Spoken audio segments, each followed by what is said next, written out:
Morning, Sam. What's on you? Oh, nothing, Terran. Just going downtown a minute. May I be so bold as to ask what for? Oh, took me out a loaf and 2 pence of treacle. Mother got strangers. Oh, that's a shame. Because I was hoping to have a bit chat with thee. What was he wanted to chat about, yo? I was going to have a bit chat with thee about the old times, these no, the good old days. I've been thinking lately about years ago. Good old times, wasn't they?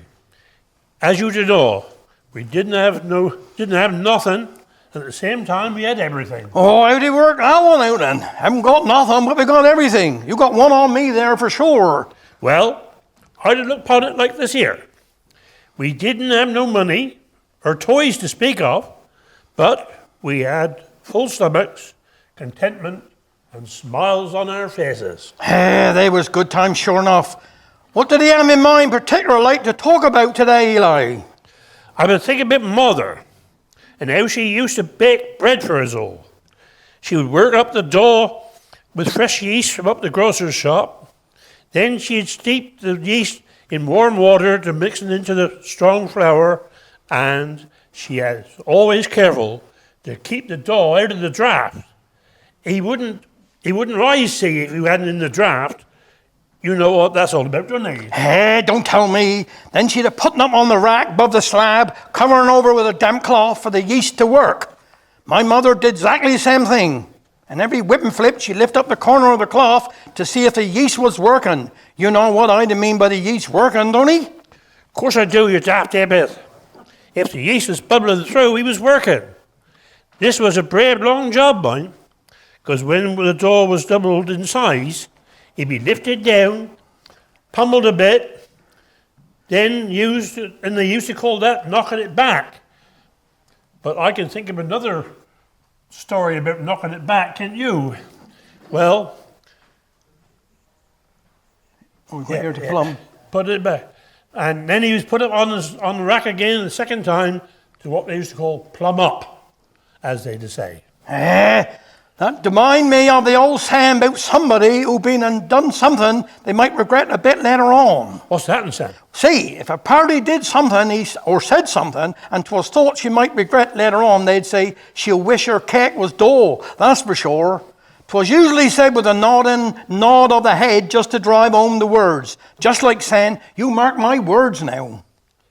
That's a beauty, Sam. I hadn't heard that one before. Well, there's lots of old sayings like that the folk used to get their point across. They're all pretty much gone now, and I'm afraid we shall never hear them again. Yes, you're right, boy. But I must be gone on. Mother will give me belt tink when I get home. After all this time, they people home there chatting. All right, but I must tell you this bit of sad news for these to go. What's that news is that, Sam? Why, you know how 'tis old Josiah, Willie and Ingy used to sit down upon the bench by the harbour every day chatting and watching the world go by, don't he?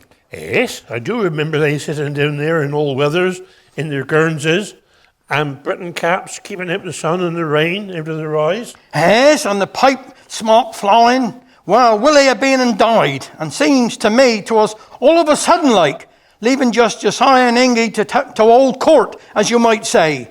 Josiah was heard to say to Ingy, boy, Willie went away quick, didn't he?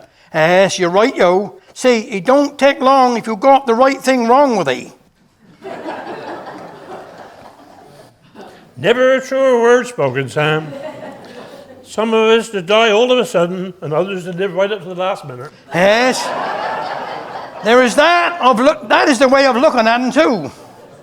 Now, I'm late enough, so it wouldn't matter if I'm a bit later, I suppose, because a little story have just come to mind about a conversation that took place down to my friend's blacksmith shop, and I heard him tell it about it himself. The blacksmith was Dickie Dunstan, down to Penryn. Dickie was a very small man, but had plenty of get up and go. And he and his workshop were very, very popular. Retired farmers and the like would gather down there and put the world to rights, as you say. A bit like Willie, Ingy and Josiah, you might say. Now, they are gone on, Brev. I thought you was going to tell me a story, or have you forgot all about that? No. I'm coming to it now. Listen, hark. On this particular day, two farmers was in Dickie's shop. We'll call them Eddie and Morris. Got to be a bit careful with identifying people.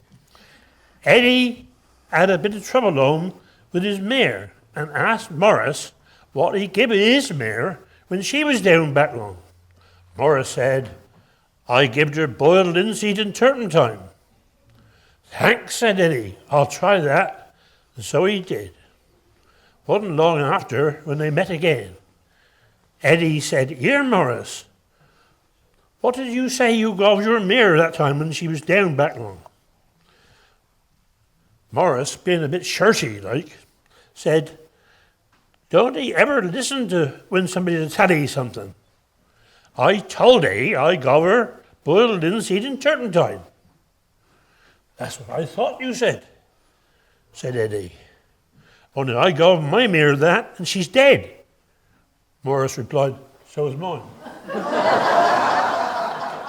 Now you best be going and get what your mother do want before she'd a strip you from limb to limb.